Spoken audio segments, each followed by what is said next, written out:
bonsoir, merci d'être là, si nombreux. C'est le début de 3 journées annuelles, le congrès annuel de l'Association pour l'autobiographie. Quel meilleur commencement que de parler des journaux d'adolescence. Un journal, quelle meilleure façon de commencer que de parler des journaux d'adolescence, l'âge où on se transforme, où on passe de l'état d'enfance à l'état d'adulte, et où on ressent plus que jamais le besoin d'écrire son journal, le plus souvent abandonné d'ailleurs dès qu'on rentre dans l'âge adulte, souvent aussi malheureusement détruit. Alors, d'abord, je nous présente Claudine Krishnan, que la plupart connaissent, qui est donc coprésidente de l'APA, une grande connaisseuse du fond, dont elle parle avec un enthousiasme inégalé, et qui a dirigé notamment ce livre sur les journaux d'adolescence qui est paru chez Mauconduit, petite maison d'édition que par ailleurs je gère. Voilà. Et Camille Brèche, qui elle est plusieurs fois intervenue aussi à l'APA, qui est auteur d'un mémoire de master sur les écrits personnels et leur archivage à l'ère numérique, un master de l'ENSIB, et puis qui a exercé divers métiers, bibliothécaire, documentaliste, et aujourd'hui elle est formatrice et animatrice à l'association Fable Lab, dont vous pouvez trouver la description sur internet, Fable Lab, F-A-B-L-E, trait d'union, Lab, L-A-B, qui se consacre à la médiation littéraire et linguistique. Et puis alors moi, Laurence Sant'Antonios, donc je suis depuis un certain nombre d'années à l'APA et par ailleurs éditrice. Je suis membre du CA et aussi éditrice, comme je vous l'ai dit tout à l'heure. Alors, une grande partie de ce débat sera consacrée aux résultats d'une enquête sur le journal intime que l'APA a menée au printemps dernier auprès des lycéens et lycéennes de la plaine de l'Ain à Ambérieu, un lycée qui est à 2 pas d'ici. Au mois de mai, avec Claudine, et nous avons eu l'occasion de rencontrer les élèves de plusieurs classes qui avaient participé à l'enquête, puisque l'enquête s'est passée au printemps dernier. C'était passionnant. Et c'est comme ça qu'on a rencontré certains lycéens et lycéennes qui se sont montrés volontaires pour lire des extraits de journal. Donc je vous présente Lou, à la gauche, Antonin, Elisa et Stacy. Donc on est très heureux de les accueillir et de les entendre. Alors, d'abord, justement, on va commencer, Lou, par lire, comme ça on rentrera dans le vif du sujet, un extrait du journal d'Ariane Grimm. T'es d'accord, Lou? On m'entend bien comme ça? Alors, numéro 12, cahier de mémoire, Pomme ou journal intime, par Annick Ariane Grimm, 14 ans. Une tarte aux pommes à la personne qui rapportera ce cahier perdu à son propriétaire. Si vous n'aimez pas les pommes, vous pouvez avoir la récompense en une grosse somme d'argent liquide. Différentes sortes de pommes. Les rouges, synonyme de Blanche-Neige qui croqua ce fruit rouge. Les vertes, les meilleures, acidulées et croquantes. Les jaunes qui font penser aux golden de cantine, mauvaises et pleines de verre. Ainsi, avec ce code, vous saurez que verte égale excellente journée passée, rouge moyenne et jaune mauvaise. Mardi 26 mai 1981. Pomme jaune, c'est triste mais vrai. Je commence avec pomme jaune, qui est synonyme de très mauvaise journée.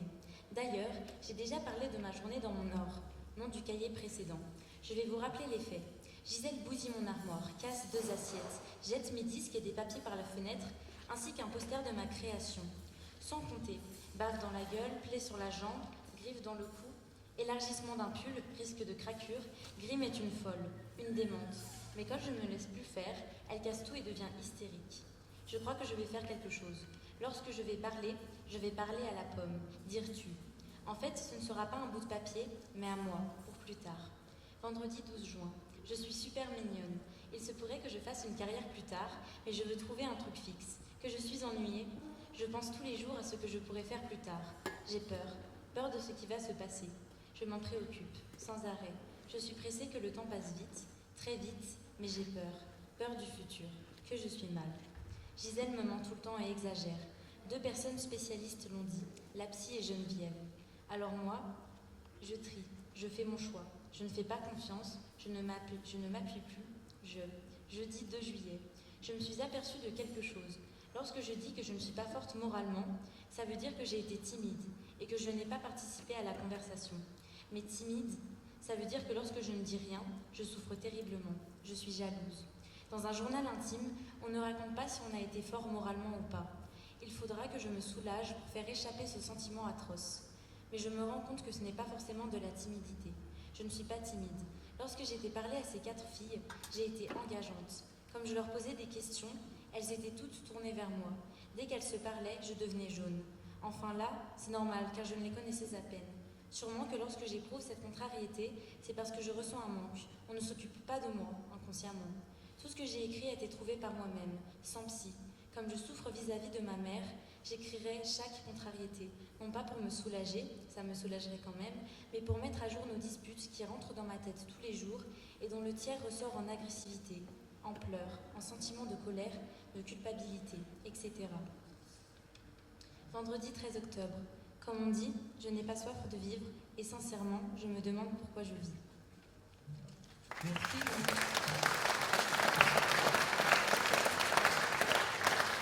Merci beaucoup. Et j'ai oublié de vous dire que tous ces extraits que vont nous lire nos 4 lycéens proviennent du livre Journaux d'adolescence qu'a dirigé Claudine, mais évidemment tous ces extraits proviennent du fond des archives de l'APA. Et là, vous avez entendu, mais beaucoup le connaissent ici, un extrait du journal d'Ariane Grimm, dont la mère, Gisèle Grimm, a déposé les carnets. C'est une véritable œuvre qu'on possède à l'APA.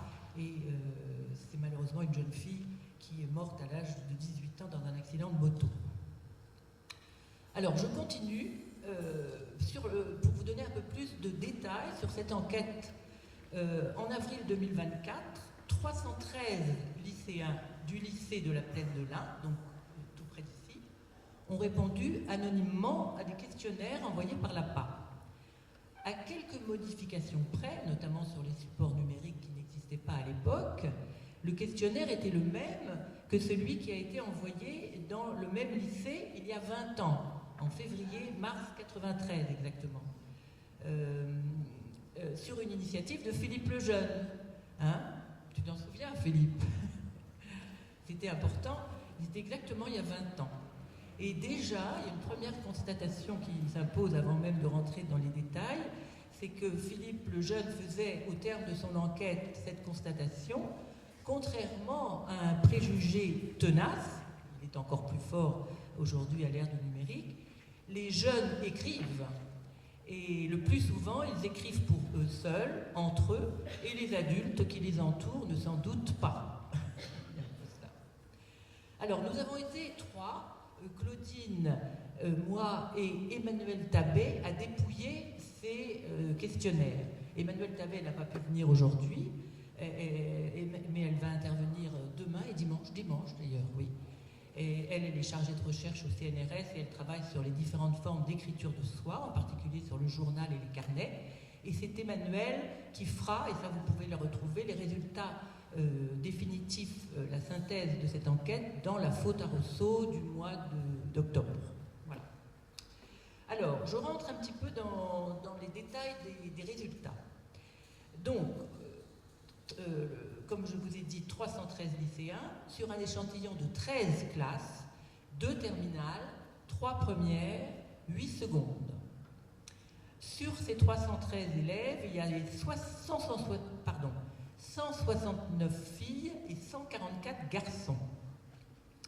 Sur la totalité des réponses, environ la moitié, 48%, a tenu ou tient un journal.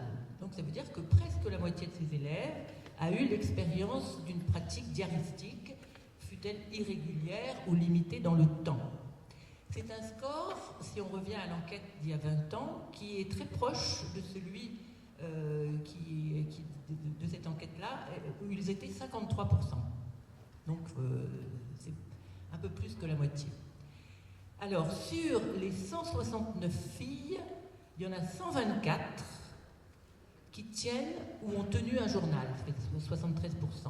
Sur les 144 garçons, il y en a 25, donc 17%, qui ont tenu ou tiennent un journal. Donc on voit que les garçons, et ça finalement le journal intime est très genré, les garçons tiennent beaucoup moins souvent leur journal, et d'ailleurs lorsqu'ils le tiennent, c'est souvent sur des durées plus courtes, à savoir 3 jours, une semaine, un mois. Alors cette proportion filles-garçons, on la retrouve aussi grosso modo il y a 20 ans, ça n'a pas beaucoup changé, puisqu'il y a 20 ans, il y avait 69% de filles et 22% des garçons qui disaient avoir tenu un journal. Le résultat est un peu faussé car il y avait presque le double de filles interrogées il y a 20 ans par rapport aux garçons. Voilà, il y avait exactement 220 filles et 118 garçons, alors que nous, on a un peu plus de filles, mais presque, c'est presque pareil. Alors, qu'est-ce que je peux vous donner comme autre élément ?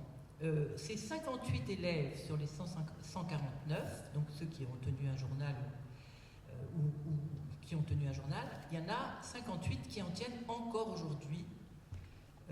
Sur la totalité des lycéens, 18,3% tiennent encore un journal aujourd'hui.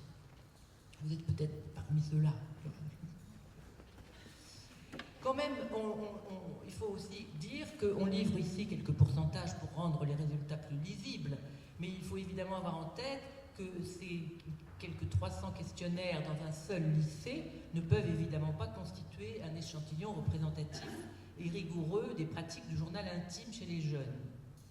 Bon, par ailleurs, le questionnaire a été rempli dans un cadre scolaire, donc on peut s'imaginer qu'il y ait des réactions de complaisance ou de rejet par rapport aux professeurs.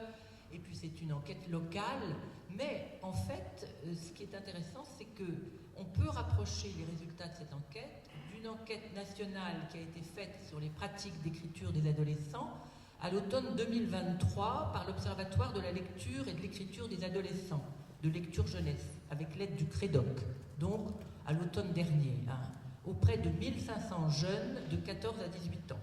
Et bien, cette enquête, elle montre aussi que, contrairement à ce que l'on pense souvent, les jeunes écrivent.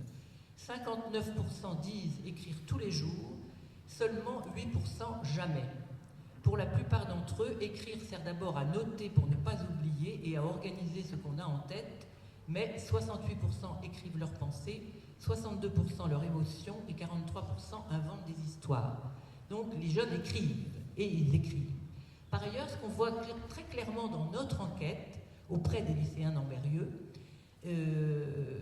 on voit dans l'autre, ce qu'on voit aussi dans notre enquête, c'est que 81% à ce moment-là, dans l'enquête nationale, jugent qu'écrire à la main est toujours utile. Ça, on a été très étonnés de la manière dont écrire à la main était encore très très courant, et l'écriture manuscrite étant considérée comme un gage d'authenticité pour beaucoup. 72% dans cette enquête nationale considèrent que l'écriture manuscrite permet de mieux mémoriser que l'écriture sur ordinateur ou portable, tandis que 53% pensent qu'elle permet de mieux voir ses fautes. Il y a en fait un va-et-vient entre le manuscrit et le numérique, et contrairement à une idée reçue, l'écriture adolescente n'est pas si impulsive que ça. Dans cette enquête nationale, on montre qu'un adolescent sur 2 fait un brouillon avant de publier sur les réseaux sociaux. Donc la guerre des stylos et des écrans ne semble pas avoir vraiment de réalité. Donc comme je vous l'ai dit aussi, tout à l'heure on a dit que le journal intime était sûrement le genre, il y a un fort écart genré pour le journal intime.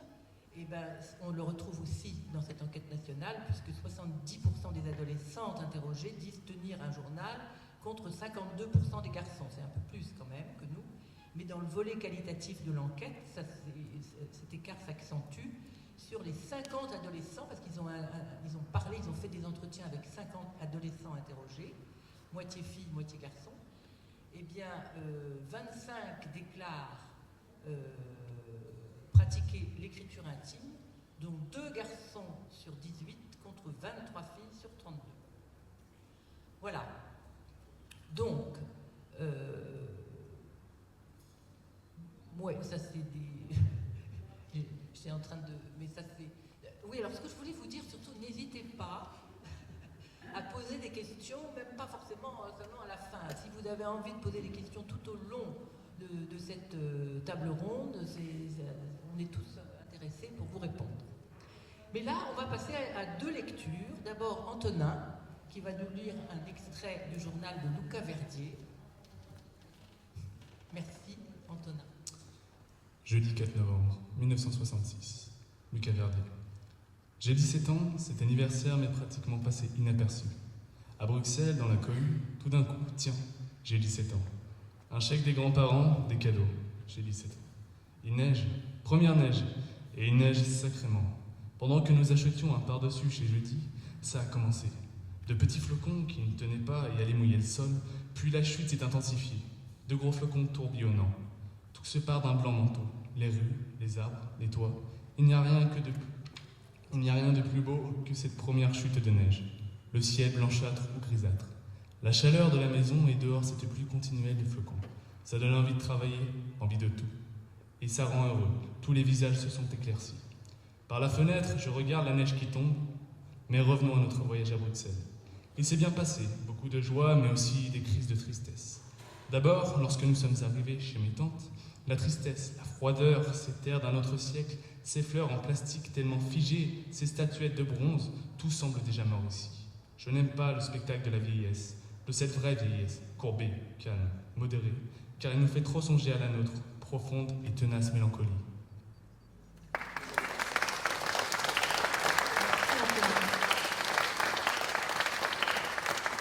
Et dans la foulée, il va y avoir un deuxième extrait de journal d'un garçon qui s'appelle Gilles Charbonnel.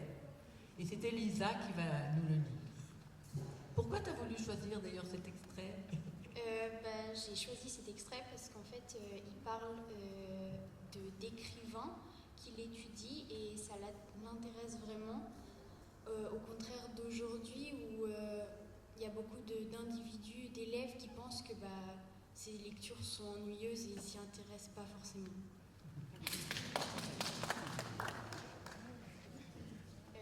Je vais vous lire un extrait du journal intime de Gilles Charbonnel, qui a eu 15 ans en 1952. Gilles, il cherche son opinion, qu'elle soit politique, religieuse ou autre, et il n'a pas un contexte familial très, très bien pour lui, et ses parents ne sont pas d'accord avec ses idées. Du coup, voilà. Lundi 29 septembre 1952, matin. Le premier écrivain que j'ai aimé a été Lamartine. La lecture de quelques-unes de ses harmonies m'avait enthousiasmée. Mais la trop grande préciosité religieuse que j'ai trouvée ensuite me l'a fait abandonner. Pourtant, je relis maintenant quelques-unes de ces mêmes harmonies, car je trouve au vers un rythme et une sonorité admirables. L'édition des harmonies de 1874 par Hachette et compagnie, Furnes, Jouvet et compagnie, et Paguerre, que je possède, présente un avertissement assez banal. Puis la longue lettre de Lamartine à Monsieur d'Escrigny, écrite de Saint-Point le 4 octobre 1849. Je l'ai relu plus de 4 fois déjà. Je possède ce livre depuis avril ou mai 52. Les mois de juin et juillet m'ont mis en contact avec Stendhal et sa Chartreuse de Parme et Le Rouge et le Noir dans les classiques Larousse. La lecture du premier tome du Rouge et le Noir m'avait tellement enthousiasmée que je décidai d'acheter le deuxième tome. J'achetai en même temps la Chartreuse de Parme. Je lus donc le deuxième tome, puis relus toute l'œuvre entière. Je passai à la lecture de la Chartreuse. Je notai alors quelques-unes de mes impressions sur Stendhal. L'essentiel était ma préférence nettement pour le Rouge et le Noir. Un petit compte-rendu de ce que j'avais pu comprendre du mécanisme de l'amour stendhalien et la notion des livres autobiographiques. Actuellement, mon désir est de lire La vie de Henri Bollard, toujours évidemment de Stendhal. Après-demain matin, la rentrée en première. Cependant, loin d'en éprouver de la fierté, j'en sens plutôt de l'amertume. Sans l'intervention de mon paternel auprès du prof de maths, j'ai copé d'un examen qui m'aurait, je ne m'en fais pas d'illusion, fait redoubler ma seconde. Mes résultats au bac nous feront bien voir s'il lui était préférable pour moi de redoubler cette seconde, ou au contraire s'il eût été de la perte de temps. We shall see it in 9 months. Mais je n'ai jamais été pessimiste et je ne commencerai pas cette année. Loin de moi cette idée, seul l'optimiste permet les choses que le pessimiste condamne. Bravo. Il faut préciser qu'Elisa Lisa et Stacy sont en seconde et Antonin et Lou sont en terminale. Voilà. Alors, je continue sur l'enquête, la présentation de l'enquête. Cahier ou carnet de bord, finalement? Qu'est-ce qu'ils utilisent le plus, les jeunes? La majorité des jeunes diaristes affirment avoir tenu un journal intime plutôt qu'un simple carnet de bord, un peu des deux parfois. Ce journal est un espace dans lequel ils se confient, livrent leurs sentiments, notent leurs réflexions, leurs émotions, je cite, tout ce qui leur passe par la tête. Ce journal est souvent perçu comme un défouloir, entre guillemets, c'est eux qui le disent, leur permettant d'exprimer ce qui les a attristés ou choqués, tout ce qui allait mal, c'est encore eux qui le disent, mais cela peut être aussi un carnet de bord dans lequel ils consignent les événements marquants de leur vie, les bons souvenirs, diplômes, médailles, etc. Alors, donc, pour résumer, plus qu'un carnet où l'on consigne des événements, on écrit plus souvent son journal intime pour s'exprimer, extérioriser ses sentiments sans se sentir jugé ou conseillé. Mais pour développer cette partie-là, et qui a particulièrement intéressé Claudine, les deux questions qui avaient été posées, pourquoi écrire et pourquoi écrire plutôt que dire, donc je laisse la parole à Claudine.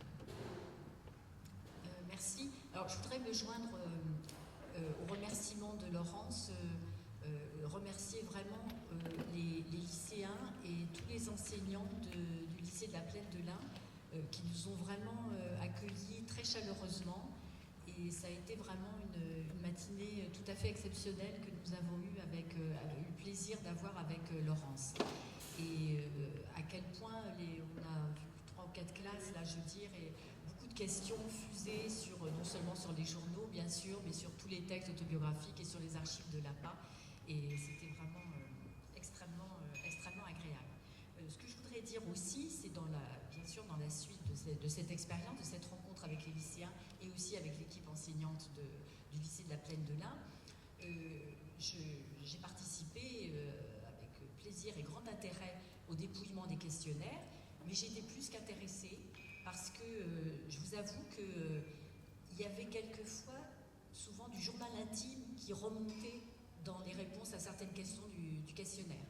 Et j'ai été surprise de lire à quel point certains lycéens et lycéennes parvenaient, au travers de questions, de quelques questions ouvertes, mais pas seulement, de dire beaucoup de choses, de faire pressentir des secrets enfouis, des souffrances non révélées. Et j'avoue que j'ai été très très émue en lisant certaines réponses. J'avoue que je ne m'y attendais pas vraiment là. Certaines réponses à ces questionnaires. Alors là, je vais plus rapidement vous parler des 2 questions ouvertes qui étaient à la fin de ce questionnaire et qui ont été suggérées à la fois par Camille, mais par Camille et aussi par les enseignants, qui n'étaient pas dans le questionnaire initial de 93. Alors, c'est les 2 dernières. La question 18, c'était pourquoi le besoin d'écrire? C'était exactement, pourquoi ressentez-vous le besoin d'écrire? Et la question 19, on y verra, c'était, elle se recoupe un peu, comme vous le verrez dans les résultats, pourquoi écrire plutôt que dire? Et il s'est révélé que les réponses à ces questions étaient très intéressantes, parfois très développées, je veux dire, et vraiment de façon étonnante. Alors, en ce qui concerne la question 18, c'est-à-dire pourquoi ressentez-vous le besoin d'écrire, bien entendu, vous pouvez vous en douter, les adolescents écrivent d'abord pour s'exprimer, se confier, se libérer, se défouler, s'extérioriser, se lâcher, pour respirer, écrit l'une des lycéennes. Ils ont des mots différents pour le dire ou plutôt pour l'écrire, mais ils envoient tous le même message. Il y a ce besoin, bien sûr, d'expression, de se confier, de s'exprimer d'une façon qu'ils ne peuvent pas trouver ailleurs. Et voilà, c'est de se confier à eux-mêmes, à défaut de pouvoir se confier à d'autres personnes de leur entourage, famille ou même amis. Ils ressentent très, très vivement la difficulté, ils expriment très vivement la difficulté de pouvoir se confier ou s'exprimer auprès de personnes extérieures, Et donc ça semble bien la fonction principale du journal intime, qu'il ait été pratiqué pendant les années collège, puisqu'il est surtout quand même pratiqué dans les années collège, mais qu'il perdure aussi pendant les années lycée. C'est donc, bon, même si les pourcentages ne sont pas toujours très indicatifs, encore une fois, ce n'est pas un échantillon représentatif, et voilà, mais c'est plus de 50% des lycéens qui manifestent et qui, en réponse à cette question, l'expriment très clairement que, voilà, n'ayant pas trouvé le moyen de dire ce qu'ils avaient à dire, eh bien, ils préfèrent l'écrire. Ils ont trouvé ce moyen de l'écrire. Je vous cite quelques citations tout à fait éloquentes. Par exemple, pour extérioriser mes sentiments et ne pas ressembler à une bombe à retardement. Pour me soulager, écrire des foules autant que courir 10 km. Hein. Vous voyez que c'est bien parce qu'il manie spontanément la comparaison et les métaphores. Je veux dire, qu'est-ce qu'ils disent par exemple ? Mon corps, ma tête ne peuvent pas tout contenir, donc je transpose tout ce qui me pèse sur papier pour me sentir mieux, comme si ces pensées avaient migré. Personne ne m'écoute autant que moi-même. Je parle beaucoup trop. Je pourrais continuer. On peut tout dire sans être jugé. Alors ça, bien sûr, ça revient très souvent, on y verra. On y reviendra un peu. Ça permet de vider son sac et de comprendre ce qui ne va pas. Pour se confier, pour me libérer, pour purger des sentiments. Donc la fonction cathartique là, de l'écriture